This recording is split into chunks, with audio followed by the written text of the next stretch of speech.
Assalamualaikum warahmatullahi wabarakatuh. Alhamdulillah rabbil alamin. Wa bihi nasta'in ala umuri dunya waddin. Asyhadu an la ilaha illallah wahdahu la syarika lah wa asyhadu anna Muhammadan 'abduhu wa rasuluhul karim. Allahumma shalli wa sallim ala nabiyyina wa sayyidina al-Mustafa Muhammadin wa ala alihi wa ashabihi ajma'in, amma ba'd. Rabbi shrah li sadri wa yassir li amri wahlul 'uqdatam min lisani yafqahu qawli. Segala puji bagi Allah, kemudian salawat dan salam kepada Rasulullah, pada keluarga dan seluruh sahabat-sahabatnya. Bapak Ibu jamaah salat maghrib dan isya yang Allah muliakan, insyaallah kita akan sempurnakan pembahasan seputar masalah adab berhias dan berpakaian, dan insyaallah malam ini malam terakhir kita membahas masalah ini. Di pertemuan yang lalu kita sudah membahas bahwa di antara sunnah berhias yaitu bagi yang beruban disunnahkan untuk mengecat uban atau rambut putih dengan warna selain daripada warna hitam karena ada larangan untuk mengecat dengan warna hitam. Dan kemudian juga makruh hukumnya mencabut uban. Makruh hukumnya mencabut uban, karena Rasulullah mengatakan uban itu akan menjadi cahaya di hari kiamat. Kita sudah jelaskan maksud cahaya di hari kiamat. Ketika datangnya uban, kita mendapat peringatan dari Allah bahwa kita sudah tua, sudah saatnya kita lebih banyak mengingat Allah dan diajak bertaubat segera, karena ciri-ciri orang yang akan mendekati datangnya peringatan yang bernama uban. Nah, jadi ketika orang bertambah baik di waktu tua, disitulah yang dimaksud ubannya menjadi cahaya untuknya agar selamat di hari kiamat. Maka dimakruhkan mencabut uban. Memotong, memangkas tidak mengapa. Yang dilarang adalah mencabut dari akarnya. Dan itu semua berdasarkan hadis-hadis yang kuat dari Nabi SAW. Baik, berikutnya kita sambung adab dalam berhias berikutnya, yaitu as-sunnatu fil iktihal, yaitu perkara yang sunnah memakai celak. Disunnahkan memakai celak. Nah, memakai celak ini kalau untuk perempuan itu bahagian daripada perhiasan. Jadi perempuan disuruh berhias dengan celak, namun catatannya yaitu bercelak hanya untuk membahagiakan suaminya. Jadi dilarang bagi perempuan memakai celak dengan tujuan memamerkan kecantikan atau keindahan matanya di hadapan laki-laki yang lain. Haram. Jadi kalau kita ambil garis besarnya, perempuan dibolehkan memakai celak sebagai perhiasan di saat dia ingin membahagiakan pandangan suaminya. Sedangkan masalah berhias bagi laki-laki, celak itu bukan bahagian daripada perhiasan. Malah memakai celak cenderung meniru-niru gaya perempuan. Ya, jadi meniru gaya perempuan diharamkan Rasulullah melaknat al-mutasyabbihun bin nisa wal mutasyabbihat bir rijal. Rasulullah melaknat orang-orang yang memirip-miripkan diri dengan gaya perempuan dan perempuan yang memiripkan diri dengan gaya laki-laki. Haram. Jadi kalau begitu kapan laki-laki boleh memakai celak? Nah, ini yang kedua, faktor kedua. Jadi tadi celak kalau untuk perhiasan hanya dibolehkan untuk perempuan. Itu yang pertama dulu. Kemudian yang kedua, kalau laki-laki sangat dianjurkan memakai celak bukan untuk perhiasan, tetapi untuk kesihatan. Dan ini juga berlaku untuk perempuan.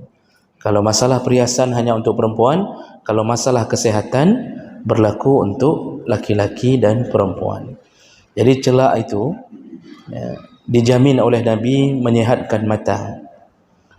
Berdasarkan hadis Nabi sallallahu alaihi wasallam, di antaranya terus hadis wa inna khaira akhalikum al-ismid. Sebaik-baiknya celak mata yang kalian pakai adalah al-ismid. Nah, ismid ini celak asli. Jadi diambil dari batu yang berbentuk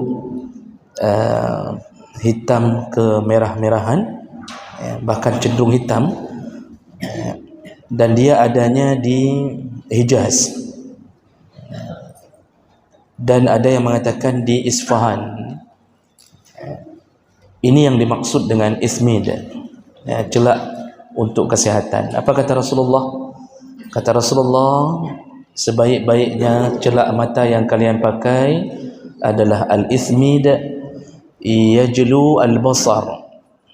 Celak itu bisa menjernihkan pandangan mata, menjernihkan pandangan mata, wa tumbitu wa yumbitu asy-sya'ar, dan bisa menyuburkan bulu mata.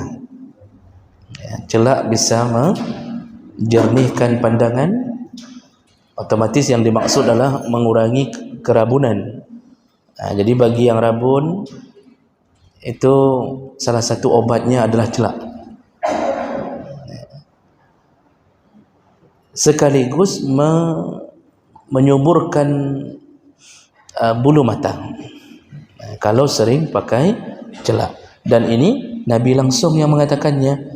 Kalau Nabi yang mengatakannya, tiada keraguan. Semua yang Nabi katakan selama hadis itu hadis yang tidak bermasalah, insya-Allah tiada keraguan. Dalam hadis yang lain Rasulullah menyebutkan, hadis dari riwayat Tabrani dengan sanad yang hasan, alaikum bil ismid, kata Rasulullah, pakailah ismid, iaitu celak mata yang namanya ismid, fa innahu mumbitatun lisya'r, karena dia bisa menyuburkan bulu mata, wa muzhibatun lil quza, sekaligus bisa menghilangkan kotoran mata, wa musaffatun lil basar, dan menjernihkan pandangan mata. Nah, tentu kita hari ini mungkin jarang melakukannya, padahal itu obat yang diberikan oleh Rasulullah, salah satu solusi apabila terkena sesuatu yang berurusan dengan mata. Nah, kapan dipakai? Dipakai sunnahnya ketika tidur. Jadi ketika mau tidur disunnahkan untuk memakai celak. Bagaimana cara pakainya? Ayyaktahila, berdasarkan hadis Nabi juga, ayyaktahila fil aini al-yumna salasan wa fil yusra salasan. Jadi dipakai celak di kanan 3 kali, di kiri 3 kali. Jadi disuruh lakukan dengan cara ganjil, witir, witir. Jadi boleh juga, ada juga pandangan yang mengatakan 2 kali sebelah kanan, sekali sebelah kiri. Ada juga yang mengatakan itu. Kalau menurut Ibnu Hajar Al-Asqalani, karena ini hadis dari Bukhari, beliau yang mensyarah, Beliau mengatakan pendapat pertama lebih kuat. Jadi kalau pakai celak geser atau pakai 3 kali di kanan, 3 kali di kiri. Itu kan ada pencolek celaknya. Itu digeser di sini 3 kali, kemudian di kiri 3 kali. Namun yang menjadi masalah sekarang susah mendapatkan ismid yang asli. Namun ada dijual toko-toko tertentu yang menjual perlengkapan haji dan umrah. Itu ada yang dia bawa pulang langsung dari tanah Arab. Itu insya-Allah masih terjaga keasliannya. Tapi pastikan yang tertulis ismi yang memang terbuat dari batu yang asli. Jadi dia dijadikan seperti bubuk. Nah, ini salah satu perhiasan yang dibolehkan. Namun sekali lagi, bagi perempuan dibolehkan untuk membuat terpesonanya suami. Nah, jadi suami nggak bisa tidur gara-gara melihat istrinya penuh dengan kecantikan. Ketika istrinya membelek-belek mata, masya Allah, yang dulu tidak pernah mirip orang Arab, tiba-tiba sudah mirip orang Arab. Akhirnya suami tidak tidur dan sakit demam besoknya. Tapi intinya dibolehkan bagi perempuan. Haram, tidak boleh perempuan membawa celak itu sebagai perhiasan keluar rumah. Hari ini anehnya para perempuan memakai perhiasan ini untuk ke walimah. Watai jak walimah pakai, watai dengut, watai kelakor hana pakai. Padahal dibolehkan berhias untuk suami. Kenapa perempuan tidak berhias untuk suami dengan celak? Karena bapak-bapak enggak mau beli. Karena bapak-bapak tidak mau membeli. Itu masalahnya. Ketika isteri mengatakan boh kaji neblo saboh watai katanya ngayum 50,000 saboh kotak ubud. Kakak pakai arang tu bentang. Disuruh pakai arang pengganti celak. Ini yang jadi masalah. Jadi jangan selalu menyalahkan isteri. Bisa jadi memang suaminya yang create. Kalau isteri ingin tampil sempurna perlu modal, Pak. Jadi jangan hanya minta supaya istri tampil dengan seksi tapi modal nggak ada. Ini juga bahagian yang perlu kita benahi. Baik, itu tentang berhias dengan celak. Jadi bapak yang memakai kacamata, cobalah pakai celak. Mudah-mudahan Allah sembuhkan ketika rutin memakai celak.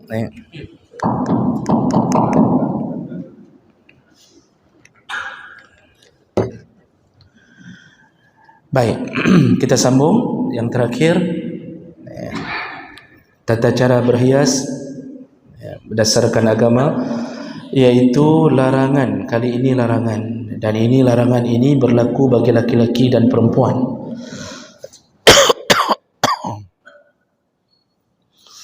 Ada beberapa perkara, terutama mutlak keharamannya bagi perempuan, namun juga berlaku bagi laki-laki. Yaitu yang pertama berdasarkan hadis Nabi sallallahu alaihi wasallam, hadis riwayat Bukhari, la'anallahu al-washimat wal mustawshimat. Jadi yang pertama yang terlarang dalam berhias yaitu memakai tato. Washimah itu yang mentato, mustawshimah yang meminta untuk ditato. Terlaknat, Allah laknat orang-orang yang memakai tato lalu pembuat tatonya. Jadi tato itu seperti yang sudah kita ketahui secara umum, yaitu dengan cara menusukkan kulit sehingga menjadi tempelan permanen karena kulit yang dibentuk menjadi tato. Berbeda kalau mengecat kulit, itu belum disebut bertato tapi tetap haram karena perbuatan meniru-niru kaum kafir. Cat sana, cat sini, tapi dia tidak menusuk kulitnya.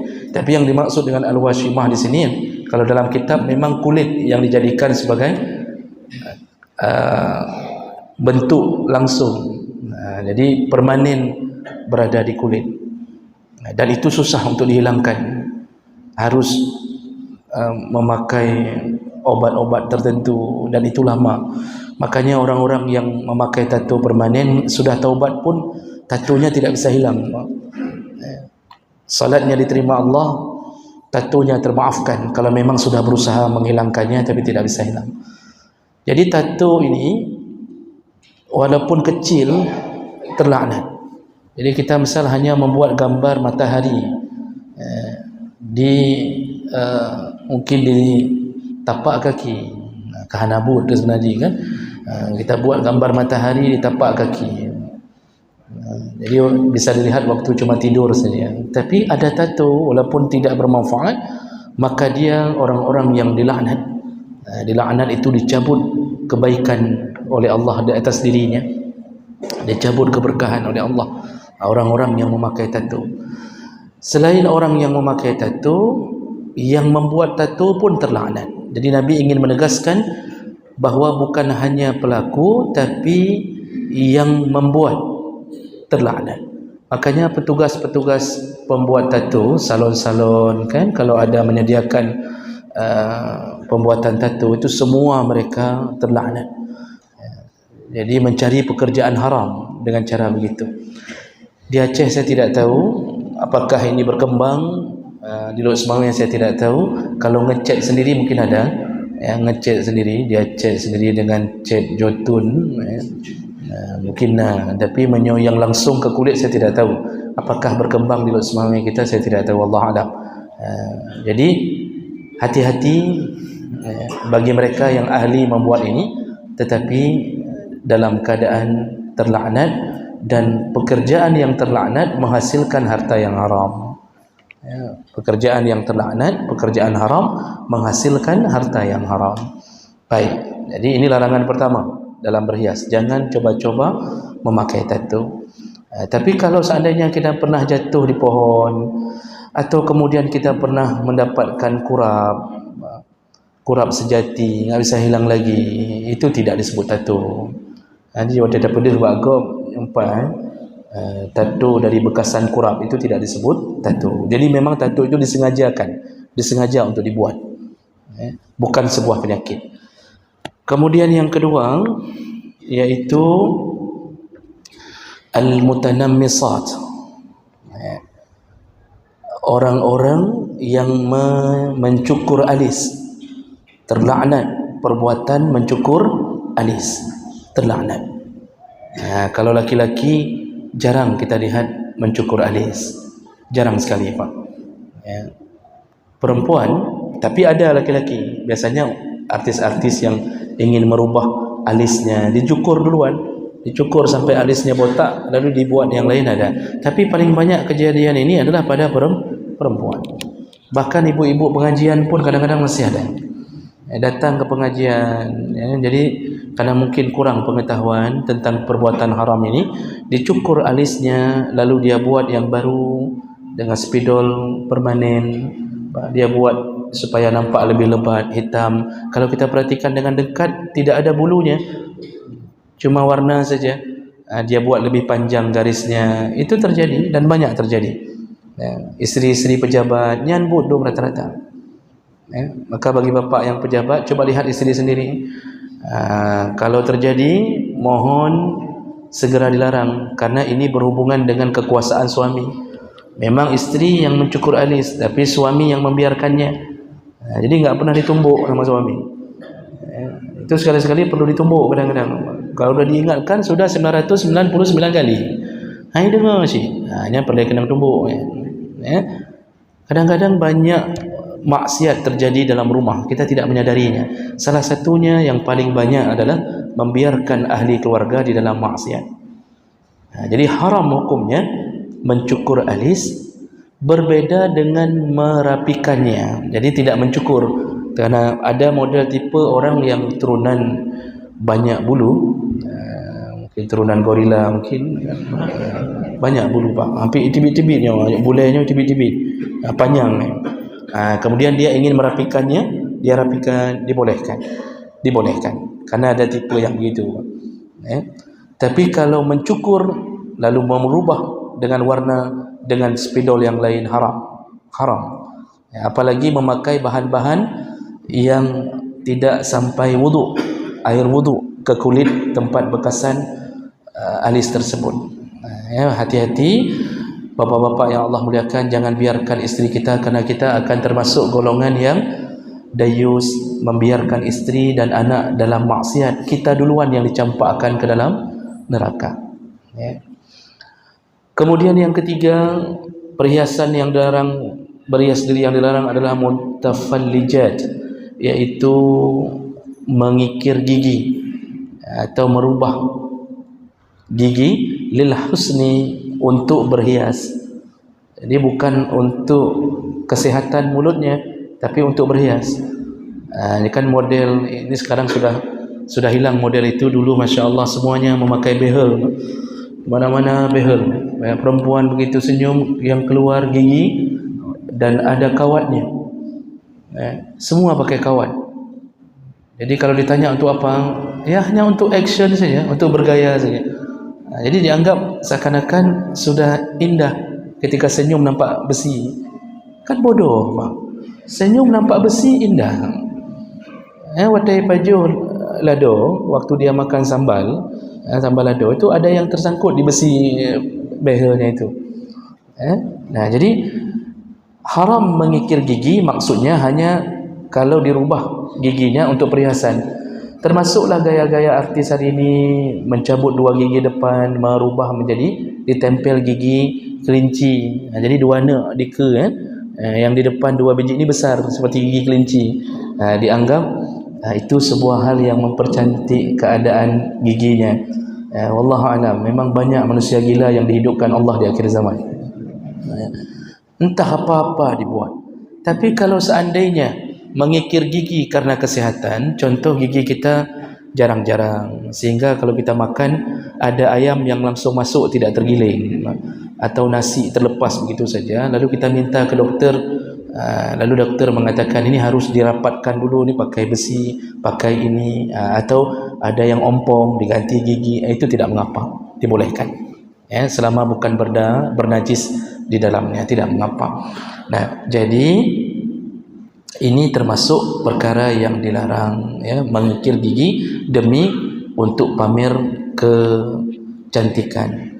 Lalu dalam hadis yang lain disambung satu lagi dalam hadis riwayat Bukhari dengan riwayat yang lain, yaitu al-wasilah. Wasilah ini menyambung rambut. Terlaknat orang yang menyambung rambut. Jadi termasuk yang dimaksud menyambung rambut adalah kebiasaan salon, Pak, itu melayani pasiennya, rambut orang disambung dengan rambut orang yang meminta disambung rambut. Jadi yang rambut pendek bisa panjang, itu haram. Makanya ada pertanyaan kemarin tentang hukum memakai wig. Para ulama memasukkan urusan memakai wig dalam wasilah, termasuk sesuatu yang haram. Dan sepakat para ulama kalau benda itu dibuat dari rambut asli manusia, ditempelkan, maka jatuh kepada laknat Allah Subhanahu wa taala. Namun kalau dibuat dari benda selain daripada rambut asli manusia seperti sintetik, jadi mirip rambut padahal bukan asli rambut. Nah, ini ada khilaf di antara para ulama. Tapi khilafnya berujung pada satu perkara. Kalau istri menyambung rambut, kan misal istri rambut pendek, kita suami pingin, setelah nonton filem India, kita pingin istri kita rambut panjang seperti India, kan? Kita pingin melihat istri, dibolehkan. Sebahagian ulama mengatakan kalau itu dengan izin suami dan untuk suami, bukan dibawa keluar. Artinya kalau keluar dia tetap memakai jilbab, dibolehkan selama tidak memakai benda bernajis, dan benda itu dibolehkan, dan bukan benda yang menghalangi air pada rambut asli. Nah, jadi wig ini juga dilihat daripada tujuan. Imam Nawawi juga menyebutkan masalah itu, bahwa dibolehkan ketika berurusan dengan membuat suami senang. Karena salah satu ciri istri salihah, iza nadarta ilaiha sarratka, ketika engkau melihatnya engkau bahagia. Jadi ciri-ciri isteri solehah itu ketika engkau melihatnya, engkau bahagia. Bahagia itu fleksibel, artinya bukan wajah yang harus cantik yang bahagia. Karena banyak wajah cantik tapi selingkuh, dibenci suaminya banyak. Tapi isteri yang kurang cantik tapi dia berdandan untuk suaminya dengan perkara yang dibolehkan, itu termasuk wanita salihah.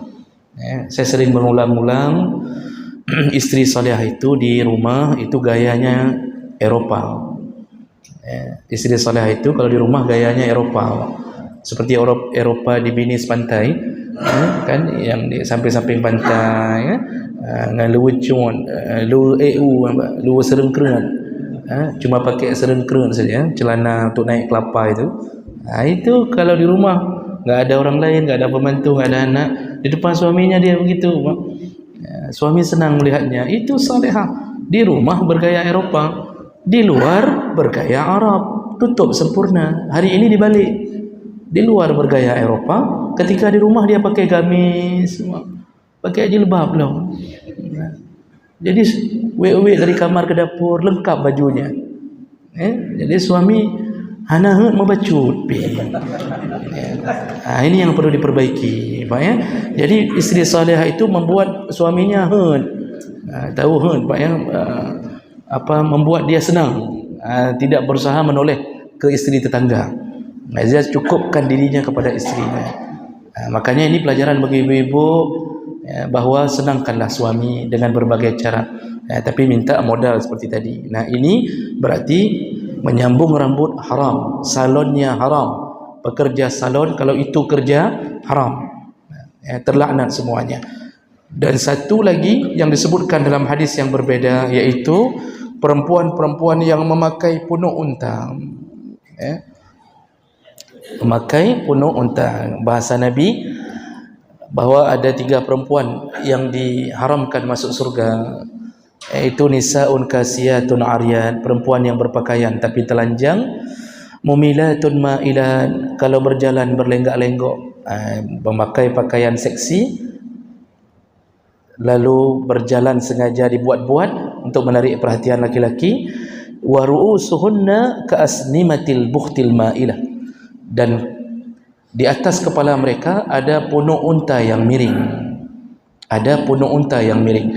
Karena ini hadis riwayat Muslim, maka Imam Nawawi menjelaskannya dalam syarah Sahih Muslim. Kata Imam Nawawi, yang dimaksud dengan punuk unta, asnimah, itu bahagian unta yang paling tinggi. Asnimah, unta itu kan ada punuk ke atas, Pak. Sedangkan buhti itu unta yang paling besar. Jadi punuk unta di unta yang paling besar. Apa maksud hadis Nabi ini? Kata Imam Nawawi, yaitu perempuan-perempuan yang memakai sanggul bawah langgoi di atas kepalanya, baik dengan rambut palsu atau dengan rambut sendiri, dan diletakkan seperti punuk. Punuk unta itu kan berdirinya tegak di atas badan unta, Pak. Jadi yang haram itu yang diletakkan di ubun. Jadi mengetom, baik ada rambut ataupun tidak ada rambut. Kadang-kadang tidak ada rambut tapi jilbab, dia bungkus-bungkus plastik kroh dia taruh sini. Jadi dibungkus di sini. Jadi kalau gaya kita, Pak, itu seperti penari-penari adat Aceh itu, tari ranum lampuan. Kita pikir adat Aceh kan bersandikan syariat juga. Ternyata itu saja kita tidak taat pada Allah. Jadi gaduh pergahara bahawa syariat Aceh paling saleh, paling ini, itu saja melawan Nabi SAW. Belum lagi berjoget-joget di hadapan tamu, di hadapan lintu baru, dengan rombongan lintu baru, berjoget-joget sampai lintu baru tidak jadi kahwin hari itu. Karena terpana dengan salah satu penari itu. Ini haram, tok-tok haramnya. Tapi kita pakai apa pun adatnya, tak pejak aju. Yang penting adat. Bapak Ibu yang Allah muliakan, tidak semua adat boleh dilakukan begitu saja selama melanggar syariat. Kalau tidak melanggar syariat, hamba tidak ada masalah. Orang Arab pun punya adat-adat sendiri dalam proses perkahwinan. Itu salah satu adat buruk. Coba lihat pakaian, belum lagi diikat dengan tali pinggang besi, rapat, ramping pinggang. Kalau yang menarinya anak-anak masih dibolehkan, tapi itu pun berusahalah untuk menghindarinya, karena tetap jatuh pada membiasakan anak-anak berbuat maksiat. Nah, jadi haram hukumnya ibu-ibu keluar dari rumah dengan memakai sanggul. Tapi kalau rambutnya panjang, lalu dia letakkan ke belakang, jadi dia buat sanggul dari rambutnya ke belakang, tidak diletakkan ke ubun-ubun, tidak mengapa, dibolehkan. Yang penting jangan jadikan punuk unta. Tapi kalau diletakkan ke samping, jadi ke samping ditaruh, ke samping kanan, ke samping kiri, kalau lagi Walkman, kalau lagi earphone, ini tentu juga tidak dibolehkan karena melawan kebiasaan. Ini termasuk syuhrah, termasuk sesuatu yang mencari-cari perhatian orang. Jadi jangan buat lagi, Pak. Itu hari walimah itu yang paling banyak terjadi. Kita kadang-kadang walimah itu penuh dengan keberkahan. Walimah itu penuh dengan kemuliaan. Setiap suapan kita beri berpahala. Jarang-jarang kita sedekah kasih sampai 2.000 orang kita kasih makan. Tapi kita hancurkan pahalanya dengan perbuatan-perbuatan maksiat. Mulai dari menari, keyboard, sewa penyanyi. Jadi kita banyak but-but bangai yang kita anggap cara. Taruh keyboard, suara besar-besar. Orang mau bicara pun tak bisa lagi. Sampai dia muak sendiri. Apalagi yang sempat duduk di samping speaker, Pak. Kiamatnya orang nyanyi. Sapu haji pegah.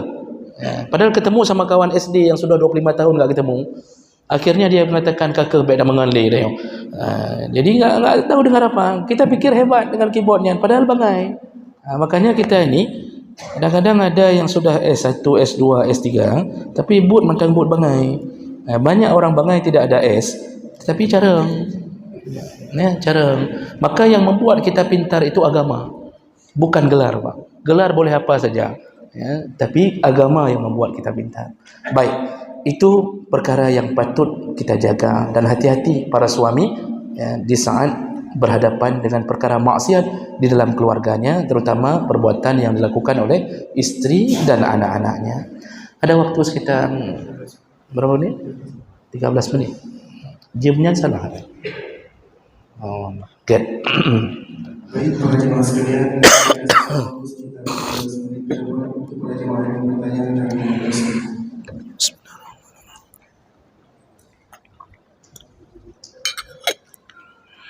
Assalamualaikum warahmatullahi wabarakatuh. Waalaikumsalam. Yang berhormati Ustaz. Walaupun sudah lewat Ustaz, kita berbincang masalah rambut Ustaz. Kami dengar kemarin dulu, mungkin ada pendapat yang mengatakan bahwa mengecat rambut dengan warna hitam dibolehkan dengan artinya makruh. Tapi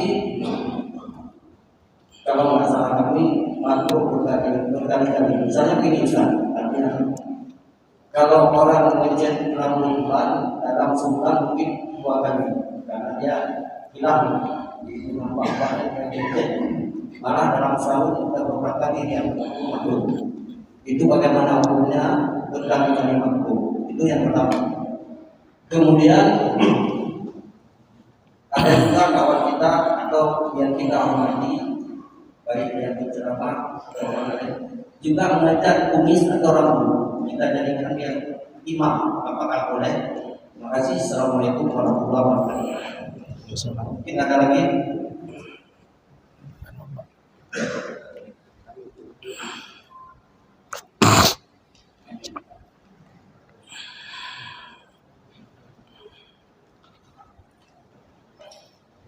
Assalamualaikum warahmatullahi wabarakatuh.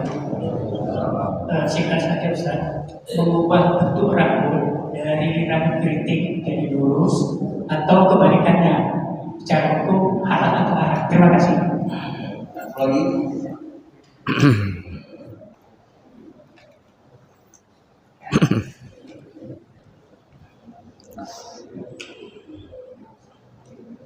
Bismillahirrahmanirrahim. Assalamualaikum warahmatullahi wabarakatuh. Pertanyaan kami adalah, saya sering mendengar, saya lupa ini ayat atau hadis, bahwa mereka berpakaian tapi sesungguhnya mereka itu telanjang. Nah ini bagaimana yang maksud dengan tersebut? Terima kasih. Assalamualaikum warahmatullahi wabarakatuh. Waalaikumsalam warahmatullahi wabarakatuh. Baik, kita jawab ini dulu Bapak, karena waktu kita lumayan singkat.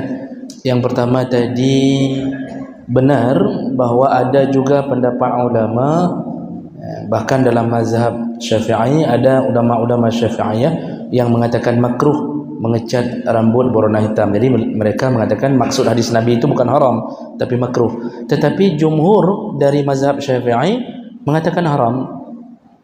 Imam Nawawi yang menyebutkannya, kata Imam Nawawi, dalam mazhab kami pendapat yang paling kuat al-arjah adalah mengecat rambut dengan warna hitam haram. Nah, bagi yang mengikuti pandangan makruh lalu dia mengecat dan terus mengulang-ulang kemakruhan, makruh yang diulang-ulang itu menjadi haram.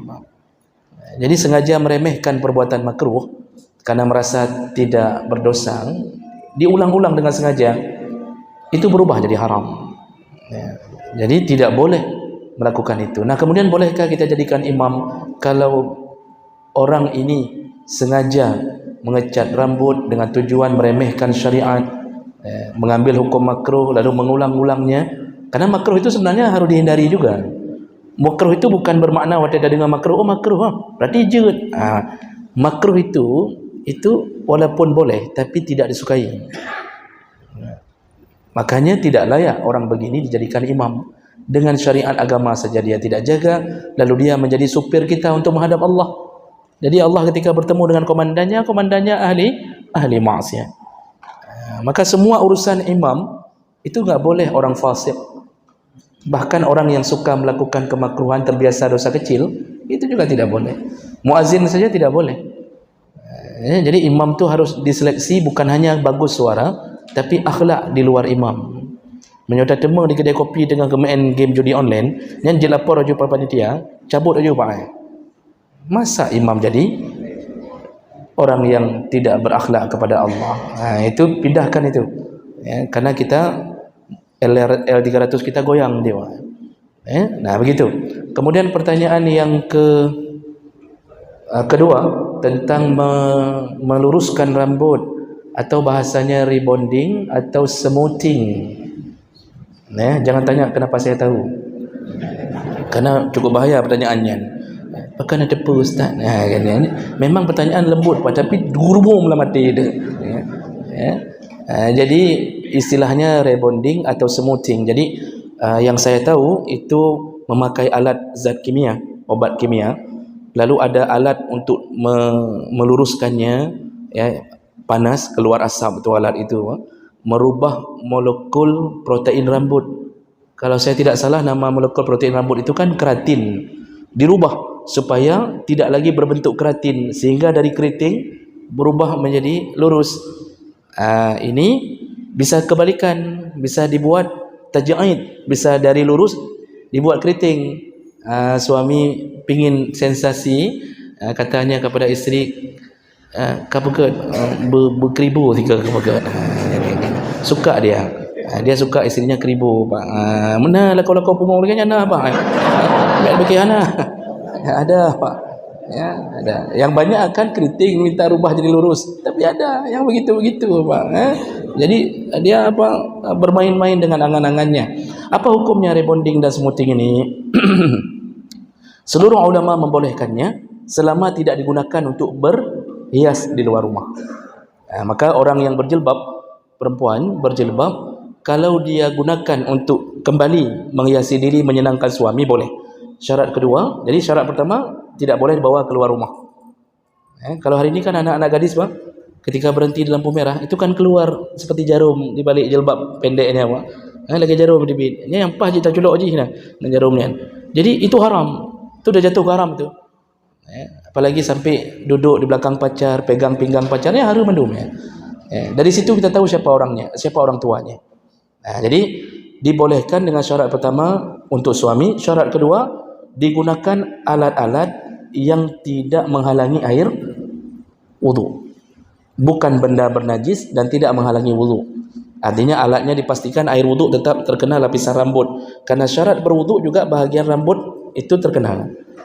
Walaupun berbeza pendapat, ada yang mengatakan sehelai, Imam Malik mengatakan seluruh rambut dia suruh kenakan. Jadi dibolehkan melakukan rebonding. Mungkin isteri sudah lama keribung, lalu kita mengatakan ke isteri, ni ambil uang 500.000, luruskan rambutmu. Begitu pulang enggak ada rambutnya lagi. Ini juga begitu. Tapi kalau perempuan botak terkena kanker atau apa, bolehkah dia memakai wig di hadapan suaminya? Para ulama mengatakan boleh. Itu termasuk mudarat. Tapi hanya di hadapan suaminya. Jadi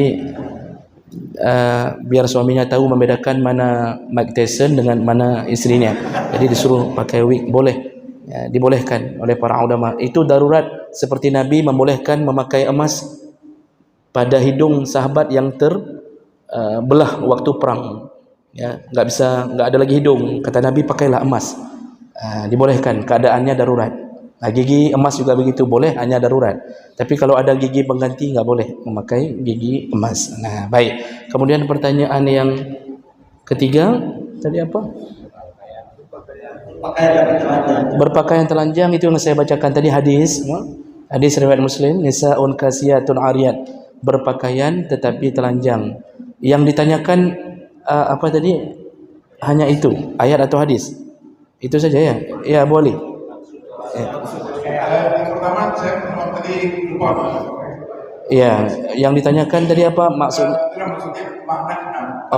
Berpakaian tapi telanjang itu maksudnya perempuan berpakaian tetapi pakaiannya melekat pada tubuhnya seperti kondisi dia telanjang. Dan banyak pakaian itu hari ini, Pak. Coba lihat remaja-remaja kita, Pak. Itu pakai baju ketat sekali, seksi, melekat, membentuk, sampai orang tahu ini letaknya di sini, ini letaknya di sini. Itu pun dia celana, masya Allah, melekat. Ini haram surga. Mati dia pergi dengan pacarnya ke Gunung Salak, masuk ke jurang, mati langsung dalam neraka.